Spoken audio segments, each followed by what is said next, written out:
E aí, pessoal, beleza?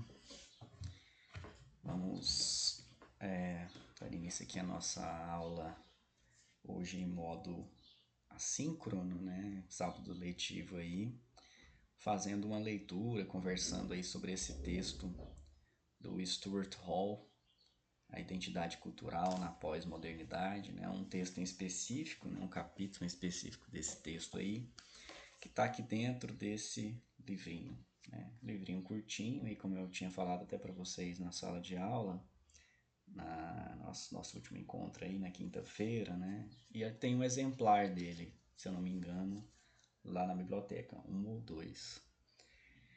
E é um texto tranquilo de ler, apesar de ser um texto teórico, né? Uma reflexão assim teórica, diferentemente do que a gente viu lá com Richard Sennett, né? Que era uma narrativa, uma descrição. Aqui é um texto introdutório, né, ao livro, é uma espécie de introdução mesmo à obra do Stuart Hall, essa questão da identidade cultural na era da pós-modernidade, e é ele que a gente vai abordar hoje.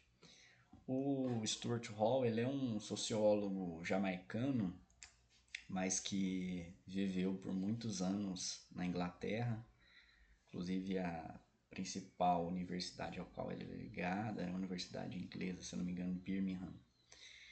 E ele também vai estar envolvido aí na fundação de uma revista importante dentro da área das ciências humanas, a New Left Review, e vai ter bastante notoriedade aí nessa área da teoria cultural, né? Principalmente aí trazendo questões novas para pensar as questões sociais, né? Trazendo, introduzindo essas discussões a respeito de raça e de etnia, misturadas, né, à questão social, que era muito comum entre os sociólogos nos anos, metade dos anos 20.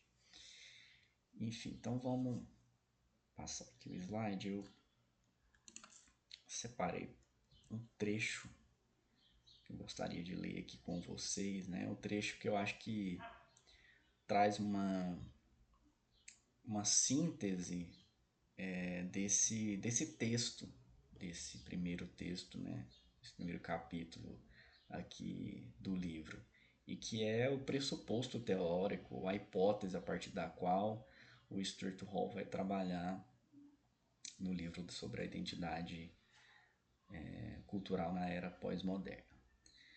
Então ele diz o seguinte: para aquelas teóricos ou teóricas que acreditam que as identidades modernas estão entrando em colapso, o argumento se desenvolve da seguinte forma: um tipo diferente de mudança estrutural está transformando as sociedades modernas no final do século XX. Isso está fragmentando as paisagens culturais de classe, gênero, sexualidade, etnia, raça e nacionalidade, que no passado tinham fornecido sólidas localizações como indivíduos sociais. Estas transformações estão também mudando nossas identidades pessoais, abalando a ideia de que temos de nós próprios como sujeitos integrados.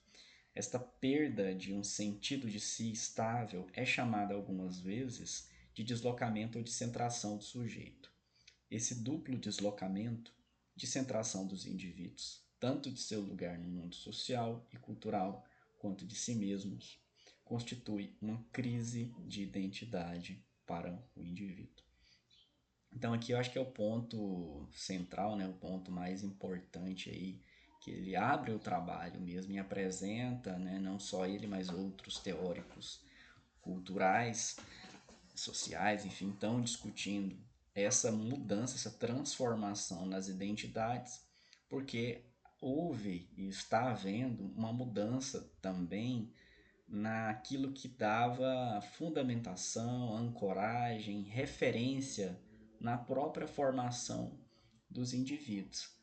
A gente pode retomar aquela ideia dos princípios básicos da sociologia, em que a gente está sempre enfatizando aí nas aulas, né, que os indivíduos pelo menos do ponto de vista aqui da sociologia, são formados a partir de estruturas sociais, né? As pessoas elas vão se formando durante a vida.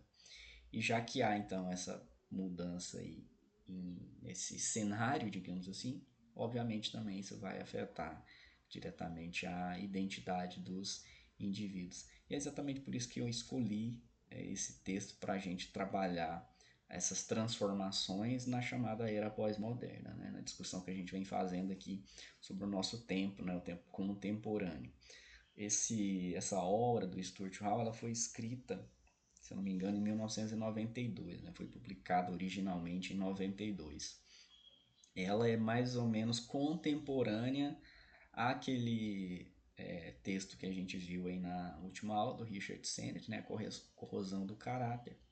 Só que a diferença central assim entre eles em relação à proposta do que discutir é justamente porque o Sennett vai focar muito mais na corrosão do caráter, né, como o próprio nome já diz, mas a erosão, na destruição, no esfacelamento dos valores éticos e morais devido a transformações na estrutura econômica da sociedade, mudança nas empresas, por exemplo.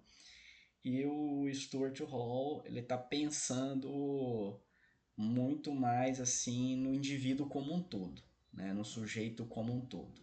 Não só no seu aspecto de criação de valores morais e éticos, mas na própria identificação sobre si mesmo, né? Então, essa diferença aí entre eles, e acredito que o livro do Stuart Hall também, por ser uma reflexão assim mais abrangente, ele consiga fazer um estabelecimento mais amplo também sobre essa transformação. E talvez menos pessimista do que o Richard Sennett, né?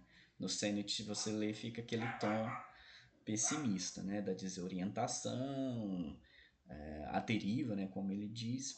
E no Stuart Hall, ele traz muito mais os problemas gerados por isso, mas também as possibilidades que essa transformação apresenta, né? Que ela traz aí para os sujeitos envolvidos nessa dinâmica aí. Mas vamos entrar aqui pontualmente, estabelecer alguns tópicos, né, como costume da gente trabalhar, para vocês se orientarem aí na leitura que eu fiz, nessa espécie de resenha aqui que eu venho fazendo, né? Tô tentando trabalhar o texto com vocês assim sempre pontualmente, porque eu acho que agora nesse início de curso a ideia obviamente a proposta da disciplina é ajudar vocês a compreenderem o mundo, a formularem uma reflexão não só crítica, mas também mais aprofundada sobre a sociedade em geral. Só que para primeiro período, primeiro semestre, a ideia também é ajudar vocês a trazer alguns elementos para ensinar vocês a estudar, né? Como estudar, como pegar um texto que tem uma linguagem às vezes mais rebuscada, mais difícil, e como entendê-lo, né? Então essa ideia também de fazer pontualmente aqui, fatiando o texto como se fosse uma espécie de fichamento, né? Acho que ela ajuda bastante aí também a gente para pegar outros textos de outras disciplinas, enfim, é válido para qualquer área, pelo menos eu acredito que seja seja esse aqui a nossa principal, uma das nossas principais funções aqui no primeiro período e com essa disciplina de sociologia e modernidade. Mas vamos lá com o Stuart Hall e ver como é que essa discussão nesse tema, essa temática dele, ela é abordada e como ela é desenvolvida ao longo do texto. Inicialmente ele coloca aqui a problemática que ele pretende discutir, que ele pretende debater, ou seja, qual que é o problema a partir do qual ele vai refletir, né? O que tem ali que justamente vai ser um entorno da sua discussão. E aí, nesse sentido, ele também já abre os seus pressupostos teóricos, ele também já abre aí as suas hipóteses, né, sobre as quais ele coloca, já que esse texto é a introdução do livro.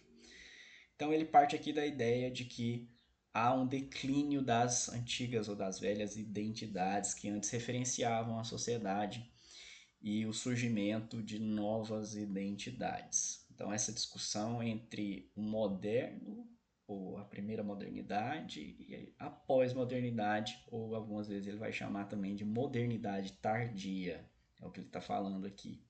Metade final do século XX, né? Final do século XX. E aí, nesse sentido desses declínios, nós temos aí uma intensa fragmentação dos indivíduos ou das identidades dos indivíduos modernos. E isso não é só algo que diz respeito aos indivíduos. É claro que esse é o ponto principal que ele vai debater no livro, no texto. Mas isso faria parte de um processo aí mais amplo de mudança, né, estrutural, social, que a gente já vem debatendo aí desde pelo menos o texto do, do Leandro Chevitarese sobre o que seriam as razões da pós-modernidade aí, mas o próprio Berman, Marshall Berman, lá aquela obra que a gente pegou para pensar a modernidade, ele já também, embora não enunciasse esse conceito de pós-modernidade, ele já falava, né, que no século XX as coisas tinham caminhado para problemas assim mais profundos e de desorientação, enfim, de complexo, né? Porque também, querendo ou não, é um texto produzido no fim do século XX, né? O texto do Burnham, acho que é de 1983. E aí, o objetivo da obra, né, por o Stuart Hall, que ele coloca aqui, seria investigar se existe essa crise de identidade e se ela existe, o que é ela, qual é a natureza dessa crise, né? Qual que é as suas características centrais e para onde ela está apontando, qual é a sua direção, para onde a gente pode imaginar que ela vá. Então, há algumas dos elementos que ele pretende discutir ao longo do texto. E o seu pressuposto teórico é mais forte, ou talvez até a gente poderia colocar isso aqui como uma das hipóteses dele, né? Que seria a ideia de que as identidades modernas, elas sim estão sendo descentradas. Então ele, ao mesmo tempo, se pergunta se existe essa crise, mas ele já responde logo no parágrafo seguinte, né? Assim, a crise existe, ou seja, as identidades modernas estão sendo deslocadas ou fragmentadas, divididas em várias outras. E aí, nesse sentido, que consistiria essa mudança, né? Essa dinâmica e quais são as consequências para a nossa vida dessa transformação, desse deslocamento, desse descentramento de identidades.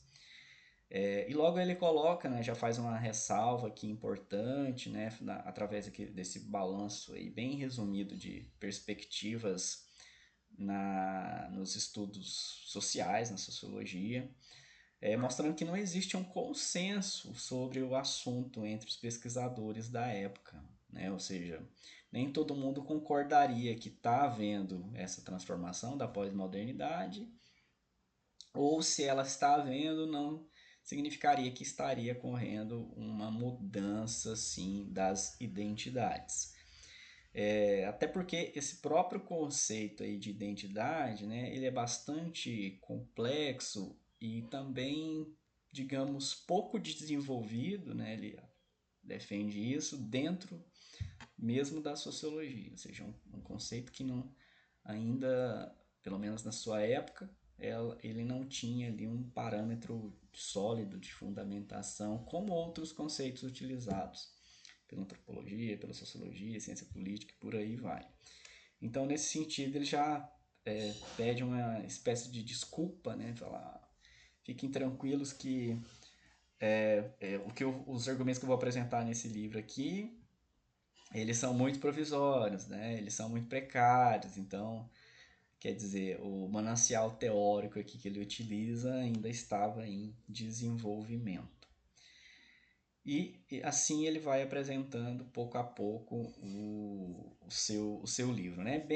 Ele vai pegando assim do básico ao complexo, mas ele trabalha realmente nessa questão de definição, né? Ele vai trabalhando pontualmente, depois dá exemplos. Então por isso que até eu acho que seja um texto de uma leitura tranquila, porque a linguagem que ele usa é mais aberta, né, digamos assim, até porque esses autores anglófonos, eles escrevem com uma linguagem menos rebuscada, que nem os franceses. Os franceses adoram, né, escrever de maneira rebuscada, assim. Os anglófonos eu percebo que menos, assim, a maioria. A gente pega alguns autores que a linguagem é mais acessível.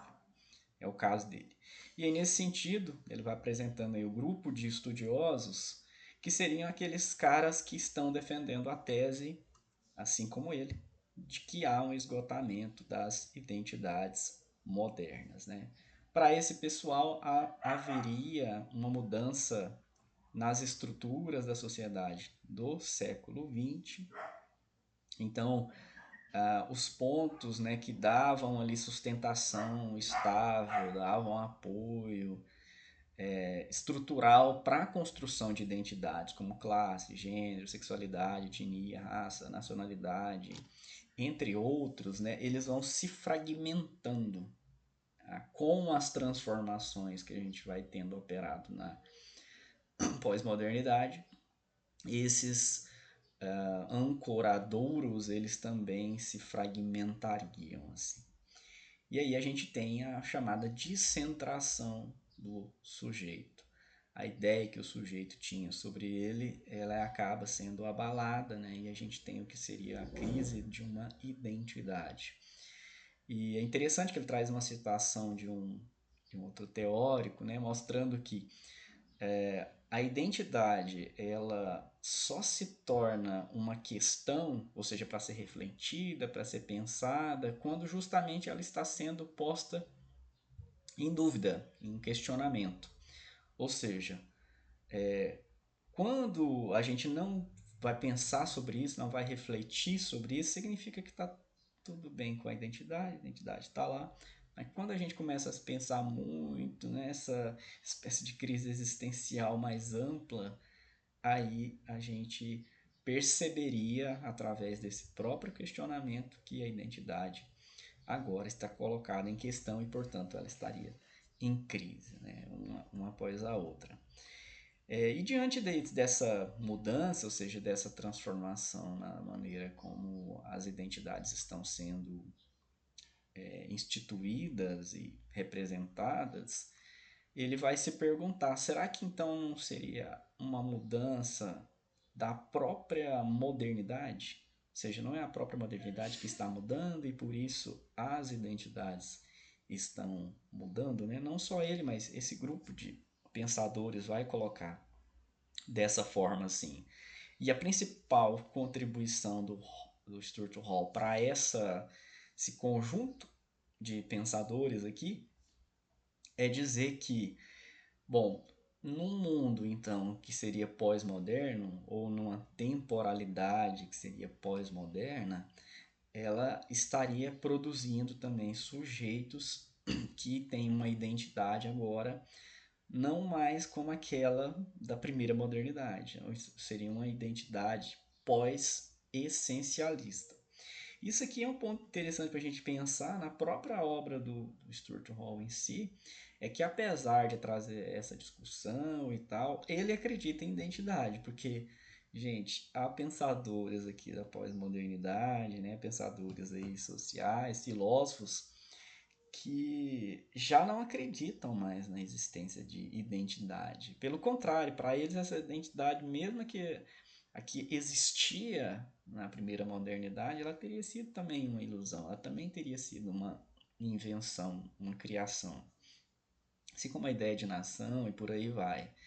Então algumas dessas pessoas, né, não acreditam. Michel Foucault, por exemplo, não acredita na ideia de uma identidade. O sujeito seria produzido pelas práticas discursivas de objetificação e subjetivação, né, posteriormente. Quer dizer, não é o próprio indivíduo que produz para si, é o mundo externo que diz quem é aquele indivíduo e aí às vezes ele acredita, internaliza, tudo bem, mas são dispositivos de controle que estão por aí. Então o sujeito ele não é prévio à sua Ele não existe antes dessa própria produção aqui de subjetividade, como está colocando o Michel Foucault, né? Para o Stuart Hall, não. Para o Stuart Hall, o indivíduo está lá, então ele tem uma identidade. Essa identidade ela pode ser fluida, ela pode ser descentrada, ela pode, enfim, ter esse deslocamento aqui, mas ela existe, ela está lá. Então ele parte também desse pressuposto que ele não chega a falar, mas a gente percebe, lê nas entrelinhas, que o ponto de partida dele é esse. Então é algo que a gente tem diferente aí do Stuart Hall para alguns outros pensadores, talvez ainda mais radicais, do pós-estruturalismo ou do que a gente chama de pós-modernidade aqui. Mas vamos lá. E aí, nesse sentido, já que ele pensa o sujeito prévio ao ponto de partida, ele vai pensar três tipos de sujeito nas suas definições aqui de identidade. Então, são três concepções: sujeito do iluminismo, sujeito sociológico, sujeito pós-moderno. A gente vai falar sobre cada um deles aqui, como ele aborda nessa introdução. Quem que seria o sujeito do iluminismo aqui? O sujeito do iluminismo é aquele cara da primeira modernidade. Né? O iluminismo é esse movimento cultural, político, que acontece na Europa, né, no Ocidente, entre o século XVIII e XIX. Começa no século XVIII e vai acabar influenciando uma série de revoluções, né, que vão acontecer no mundo, o liberalismo, a democracia representativa que a gente tem hoje tem uma filiação muito grande com o iluminismo, até mesmo, obviamente, a ciência moderna, né? Então estão diretamente associados. E o sujeito do iluminismo ele tinha uma essência, né, que permanecia a mesma. Ela não se modificava desde o nascimento até ao longo da existência do indivíduo. Ele tinha aquela essência. Era uma essência que se desenvolvia. Então podemos dizer que ele tinha um núcleo duro dentro dele, né? Essa identidade. Então já estava dentro dele e ela ia se desenvolver. E aqui a gente pode pegar a própria. Ele fala que esse sujeito era muito. O sujeito iluminista era muito individualista. Né? Em que sentido isso? Que o próprio significado do termo, né, original aqui de indivíduo, ela remete a essa ideia de unidade, de centralização, de autoconsciência, de autossuficiência. Por quê? Porque indivíduo é aquele que não pode ser dividido. Tá? Indivíduo. Então você não pode dividi-lo assim em vários outros, né? Ele é aquela essência lá que permanece sempre a mesma.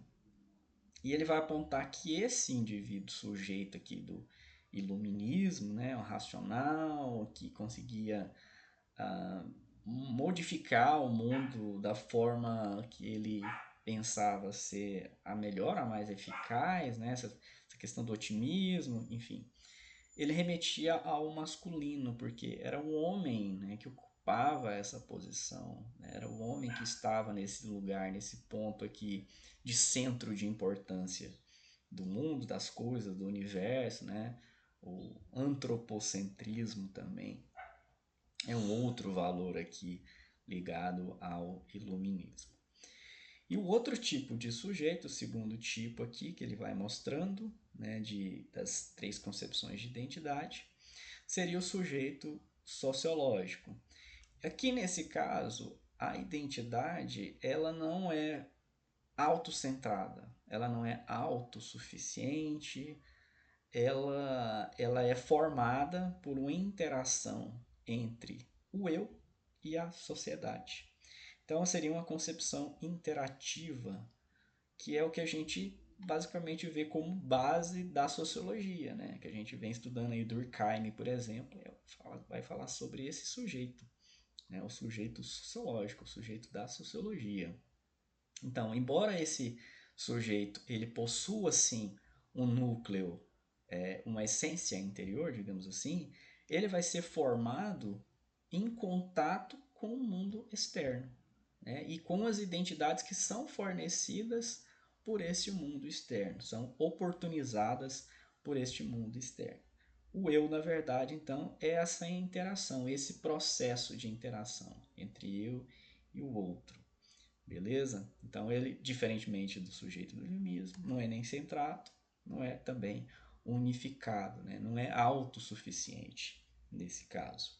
A sua própria identidade, ela é uma espécie de costura, ele usa esse termo, ou sutura, do sujeito à estrutura, né? A estrutura econômica, da social, cultural, religiosa, é o que vai formar a partir dessa internalização, né, que o sujeito vai pegar de significados e de valores que são externos, não estão dentro dele, né, estão no mundo, e ele vai se formando a partir daí. E quando ele internaliza, obviamente, o mundo passa a dar sentido para a vida dele. Aquilo que ele pegou, né, passa a ser ele, se constrói dentro dele.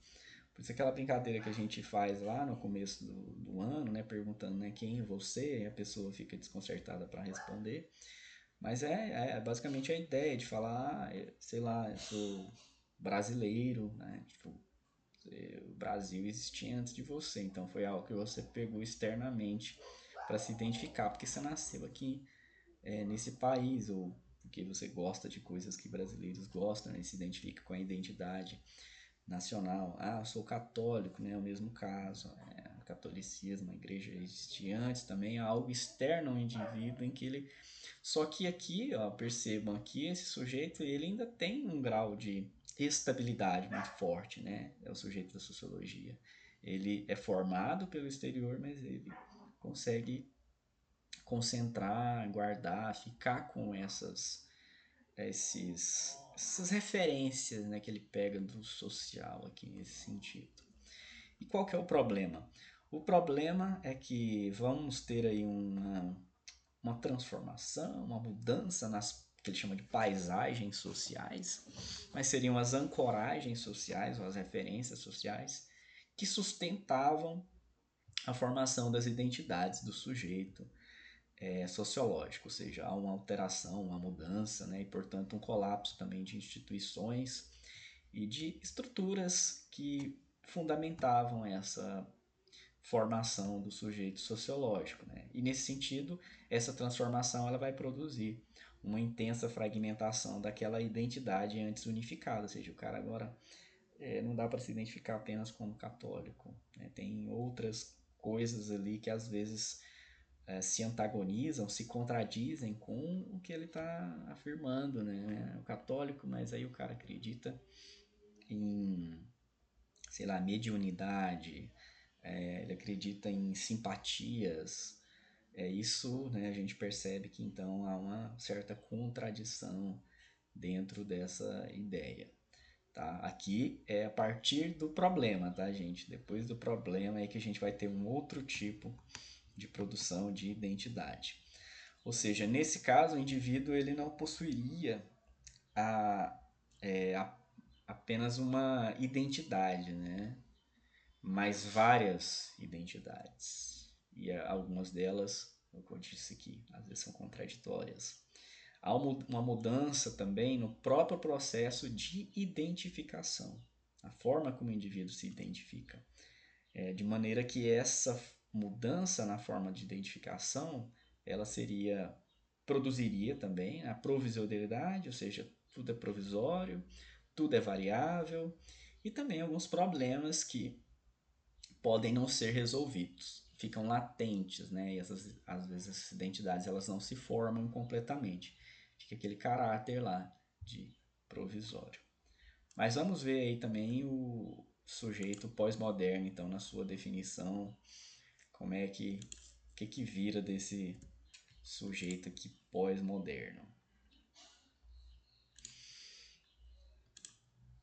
Bora lá. Sujeito pós-moderno é pensar nessa transformação, é nessa dinâmica que a gente tem aqui das ancoragens sociais, ou das paisagens sociais.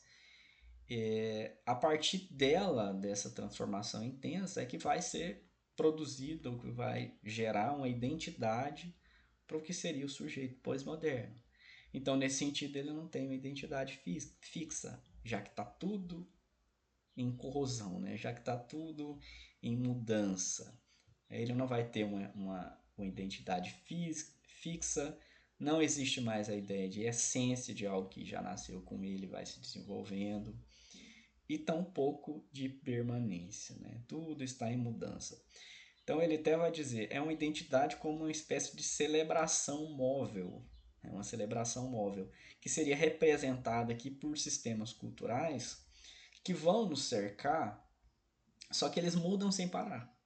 Uma coisa, a Igreja Católica de um jeito e tal, ela sempre vai ser assim. Outra coisa vai aparecendo cada vez mais formas aí, modelos de religião que elas mudam significativamente com o passar do tempo. Né? Em 20 anos vai aparecendo outras dinâmicas, outras perspectivas de símbolos, né, religiosos ou de ritos, né, de rituais, de práticas, né, que não mais os tradicionais.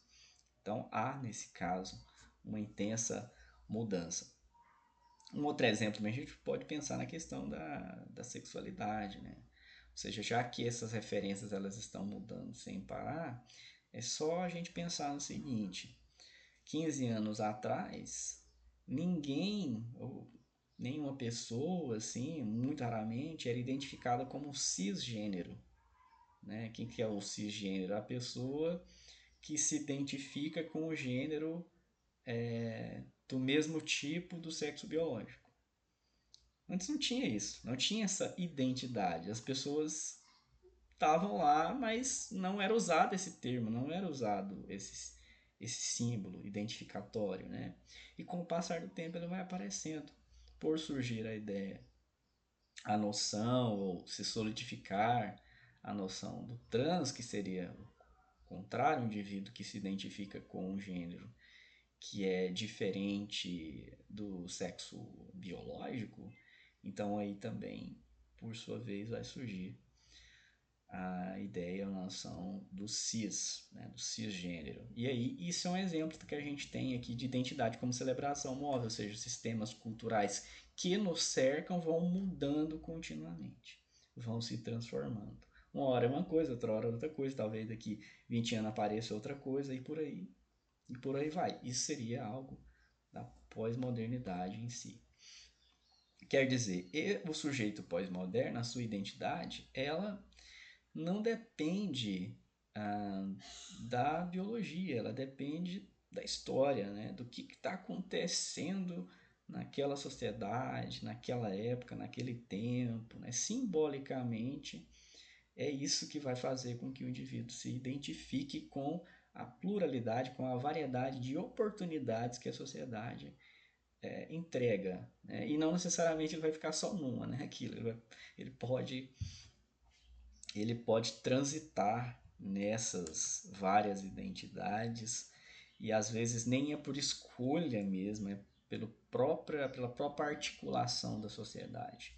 Pode ser que ele seja identificado dessa forma, num lugar diferente que ele esteja frequentando. Né? Até questões assim mais extremas, né? A questão do ser negro. Eu tenho um amigo, por exemplo, o João Gabriel, que foi meu colega de graduação. Ele dizia que quando ele ia na Bahia, ele não era visto como negro. E já quando ele ia no Rio Grande do Sul, aí ele era visto como negro. Então até o lugar social, né, a mudança da perspectiva das pessoas que vivem naquele lugar, culturalmente falando, pode também formular novas identificações para o indivíduo, né, para a pessoa aqui, nessa era da pós-modernidade.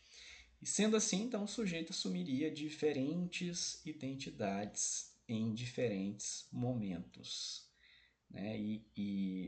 Ao contrário do que a gente tem no sujeito da sociologia, o sujeito sociológico, elas não são unificadas ao redor de um eu coerente.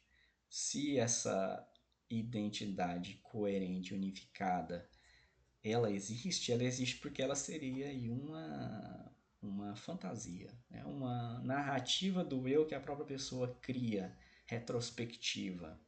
Mas isso aí é a custo de ignorar uma série de coisas, de fazer uma espécie de ficção do próprio eu. Claro, segundo a perspectiva aqui do Stuart Hall, para o sujeito da própria pós-modernidade. E caminhando aqui para o fim, ele vai mostrando também, além dos tipos de sujeitos que tem, ou de identidade, definições de identidade, qual seria o tipo de mudança que ocorreria na pós-modernidade, na modernidade tardia, né? O que é que está mudando, qual é a forma dessa mudança. E o ponto central que ele traz, ele vai desenvolver isso ao longo do livro, é a globalização. Né? A globalização no seu impacto sobre a construção da identidade cultural. Daí ele vai trazendo algumas citações de pensadores, né, que ele vai dialogando ali. Ele traz uma do Marx para dizer que isso seria um movimento que já é próprio da modernidade, ou seja, ele não surge na pós-modernidade, mas a modernidade seria aí uma pós-modernidade, ou a modernidade seria um amadurecimento ou maximização do que a gente já tem na própria modernidade. Aquela citação do Marx, né, justamente a parte do tudo que é sólido desmancha no ar.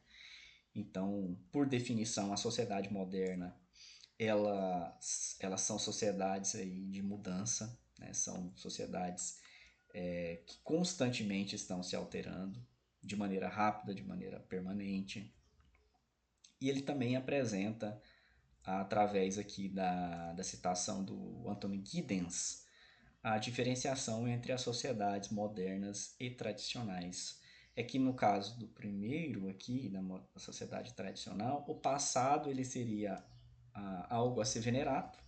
Os símbolos do passado, né, os símbolos da comunidade, eles são extremamente valorizados para justamente perpetuar essa experiência, né, de gerações através da forma de reprodução de práticas sociais, ou seja, recorrentes, para continuar mais ou menos do jeito que era a ideia de tradição, né, de repetir. E no segundo caso, o caso da modernidade, as práticas sociais elas são muito mais racionalizadas em vez do que simplesmente ritualizadas, porque elas continuamente seriam aí examinadas, elas seriam reformadas conforme novas informações sobre essas próprias práticas sociais aparecessem. E isso vai produzir, então, portanto, a sua alteração. Então, a ideia lá que o Weber traz de desencantamento do mundo, de racionalização, tem muito a ver com esse processo da própria modernidade, questionando a si própria, continuamente. E é aqui que a gente tem, talvez, o motor das mudanças que ocorrem em plano cultural. E ele vai apontar também a questão do ritmo e do alcance da mudança na modernidade. Quer dizer, porque é o seguinte, a gente pode pensar, não, em outros períodos também teve mudança, também teve alteração, né? Teve aí escravismo, feudalismo, tivemos aí outros tipos de sociedades primitivas, por exemplo, mas ele vai apontando que o ritmo e o alcance da mudança na modernidade e na pós-modernidade é o que definiria essa caracterização da modernidade como sociedade da eterna mudança, né, da constante mudança. Em relação ao alcance, né, pelo fato de ter uma interconexão entre várias partes do mundo, a própria ideia de globalização, isso produziria uma transformação social nas instituições assim em escala global, né? Em escala assim em todo o globo terrestre. Então acontece uma mudança no lugar e logo as pessoas de outro lugar começam a se questionar sobre as suas práticas também sociais, culturais, levando aquela forma lá como exemplo.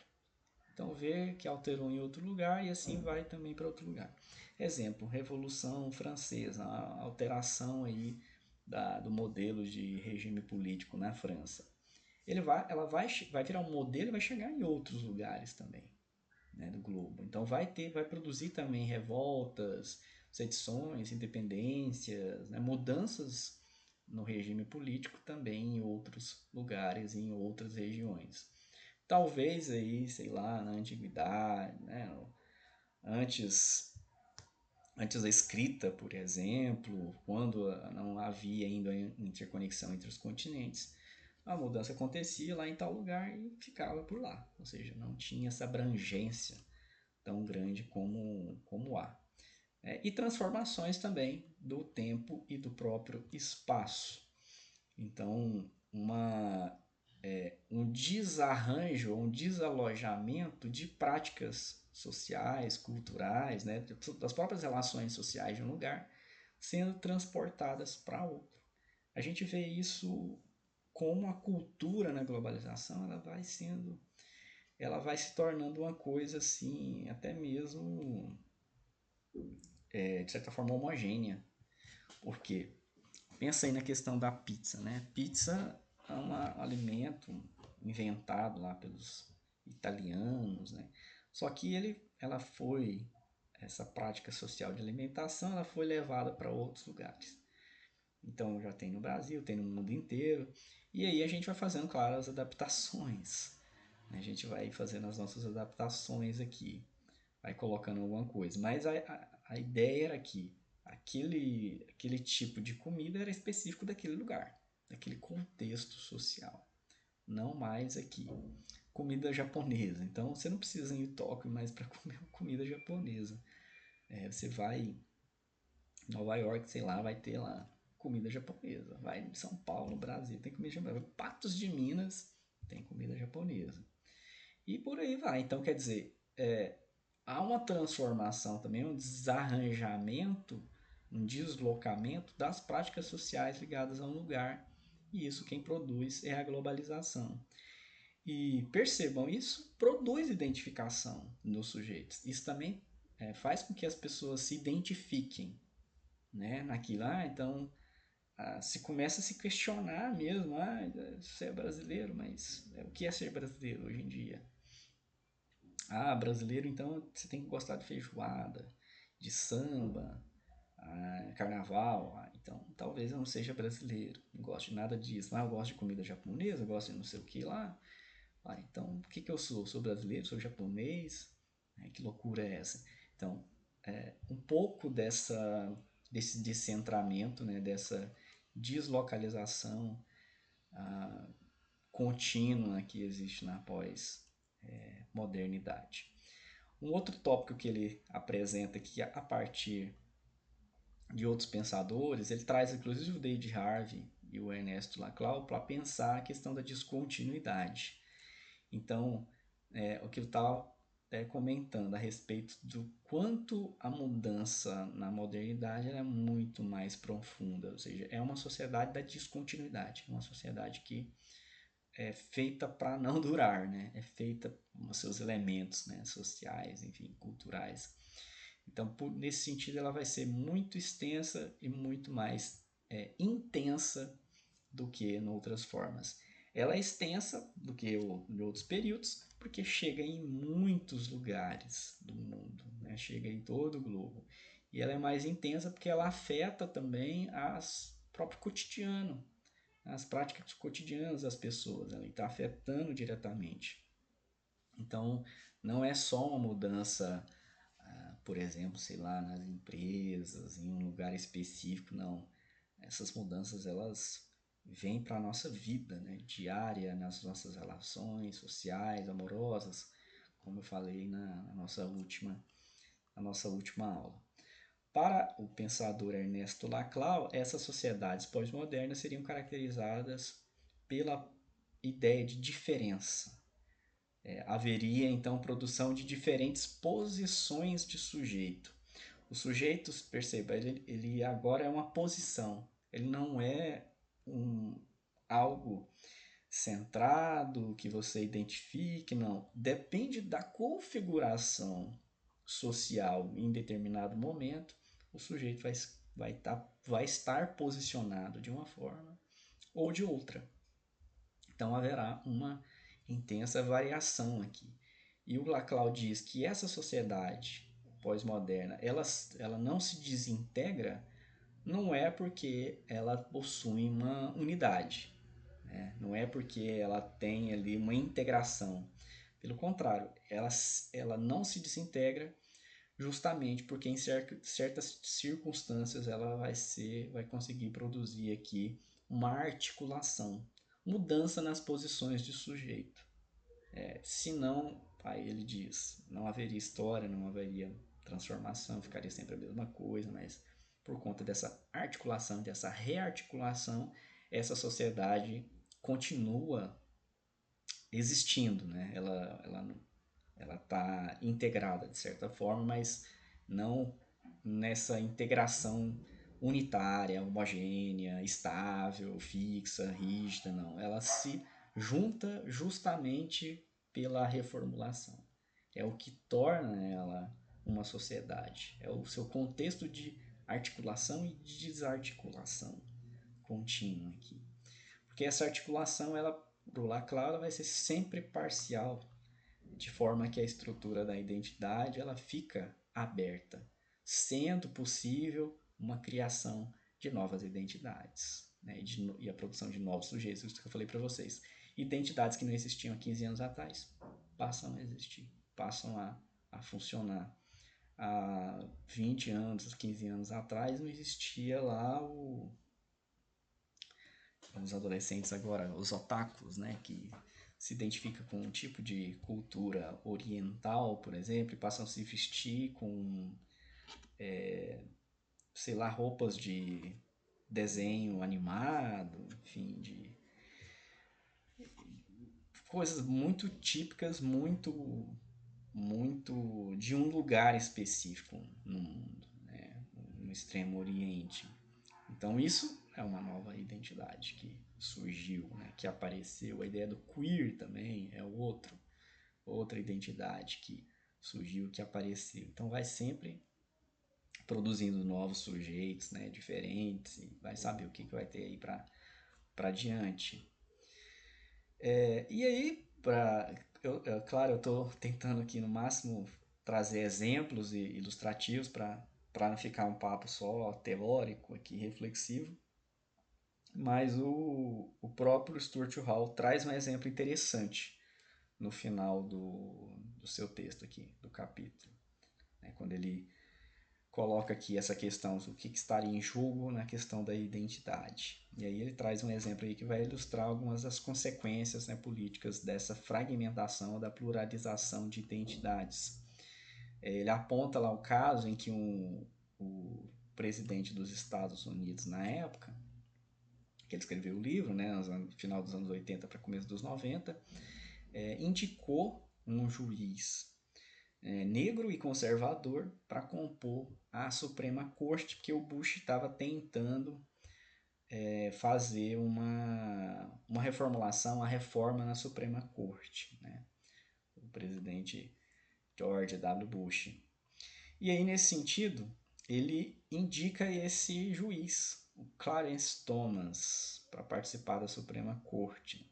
O que é doido dessa situação? Os eleitores brancos vão apoiar a escolha do Bush porque o cara era conservador, porque o juiz era conservador. Então isso estava ok com a ideologia política deles. Os eleitores negros vão apoiar o juiz, né, embora eles estivessem no campo liberal, né, que nos Estados Unidos eles dividem basicamente dois campos, liberal e conservador, ou republicano e democrata. É um pouco diferente para a gente, mas o liberalismo lá para eles, ou essa ideia do liberal, seria o cara que está apoiando pautas de minorias, está apoiando aí projetos, programas sociais, né? Então seria uma perspectiva mais à esquerda, digamos assim. E o conservadorismo seria o contrário, né? E aí, nesse caso, então, esse juiz aí, ele vai receber apoio de dois lados, porque aqui você tinha um jogo de identidades sendo utilizado pelo Bush na época, né? Só que a coisa vai ficar um pouco pior do que isso, vai ficar mais problemática. Por quê? Porque durante ali as audiências do Senado, para dizer se esse cara poderia assumir mesmo o cargo lá de juiz na Suprema Corte, ele vai ser acusado por uma ex-colega, também negra, Anita Hill, de que ele teria assediado sexualmente ela.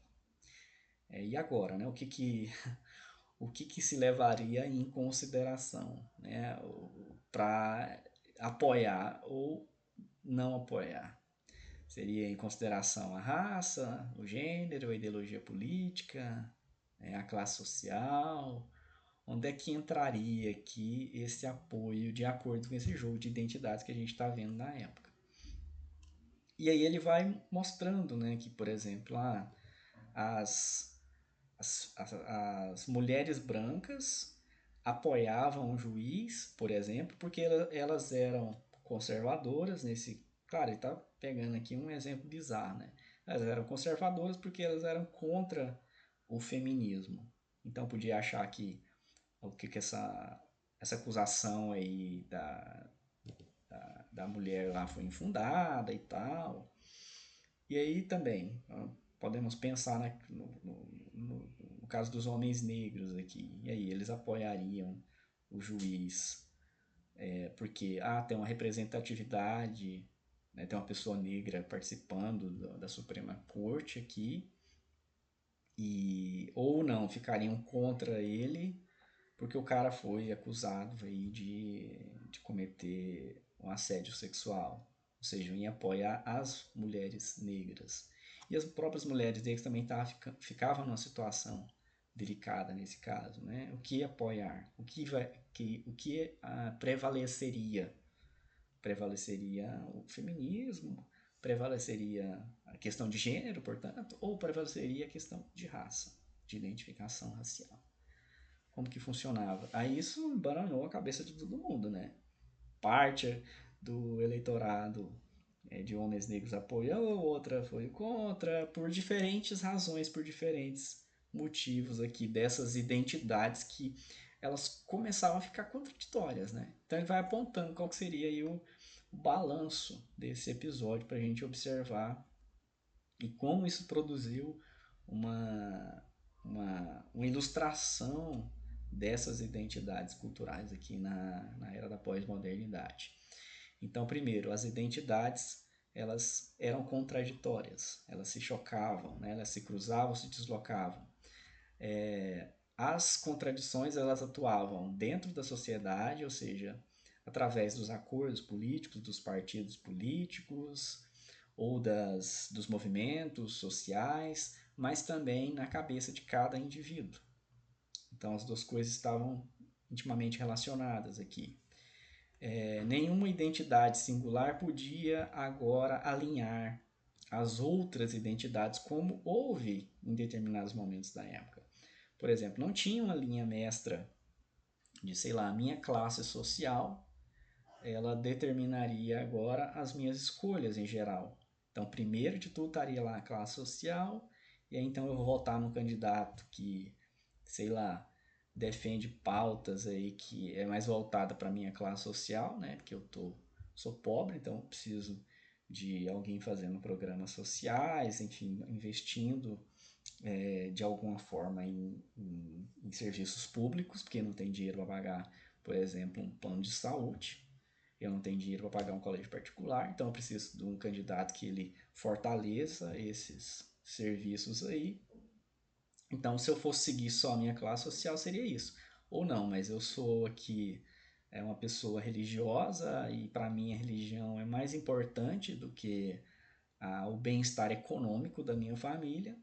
Então, aí nesse caso eu vou votar naquele candidato que não defende melhoria de escolas, né, em investimento em programas sociais, mas defende pautas ligadas à minha igreja, à minha religião. Né? Eu vou votar com a religião, com a ideologia da religião. Mesmo que aquele cara seja contra a minha classe social, né? Contra, entre aspas, não favoreça, não privilegie a minha classe social. Então percebam o grau de problemas aí que se apresenta. E para a gente pensar o Brasil nos dias atuais também, né? Que às vezes o pessoal fala, né? Fala, fulano de tal é pobre de direita, né? Tipo assim, tá votando num candidato lá que é pior para os pobres, né? Tá defendendo os banqueiros, os grandes empresários, não sei o quê, ou a continuidade do modelo como a gente tem até os dias atuais. Só que quem diz isso não percebe as questões mais complexas por trás dessa escolha. Né? A escolha não é meramente de classe social, não é meramente econômica, porque não existe, é o que o Hall está mostrando aqui para a gente, uma linha mestra que vai organizar todas as minhas identidades, né? Classe social, né? Gênero e religião e por aí vai. Não existe nenhuma que organize. Isso vai depender muito do indivíduo, da articulação, do contexto, das escolhas e por aí vai. Então, quer dizer, ela varia bastante. Né? Não dá para a gente mais dizer que as pessoas se identificam, não têm seus interesses sociais, né, exclusivamente identificados com termos aí como classe ou gênero e por aí vai. E também, por penúltimo lugar aqui, ele vai mostrando que essas paisagens políticas, né, que existem em relação à ideologia, à classe, elas seriam também fraturadas por novas identificações ou por identificações rivais. Isso tanto tem a ver com esfacelamento dessa identidade, digamos assim, social, mas ela também teria a ver com a emergência de novas identidades, como, por exemplo, o feminismo, as lutas negras, os movimentos de libertação nacional, movimentos ecológicos e por aí vai. Então, a identidade ela também muda de acordo com a forma como o sujeito é representado. Ela não é automática. Ela pode ser, num determinado momento, ganhada ou perdida. Então, o sujeito que votou, às vezes, um candidato X no ano tal, pode votar no candidato Y, que é totalmente diferente daquele X lá.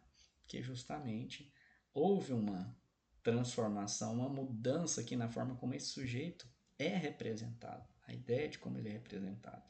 Existiria uma espécie de politização da própria identidade, mas não politização no sentido mais comum como a gente pensa, né? Que essa politização ela não segue uma política de identidade de classe, mas sim de diferença, de relação a um e outro e a sua articulação nesse campo aqui embaralhado das identidades culturais na pós-modernidade. Beleza, gente? Eu acho que era isso. Então, bom resto de final de semana aí para vocês e nos encontramos aí na nossa próxima aula que vai acontecer não na semana que vem, né? Na semana que vem a gente tem um feriado aí, mas na outra semana. Valeu, falou.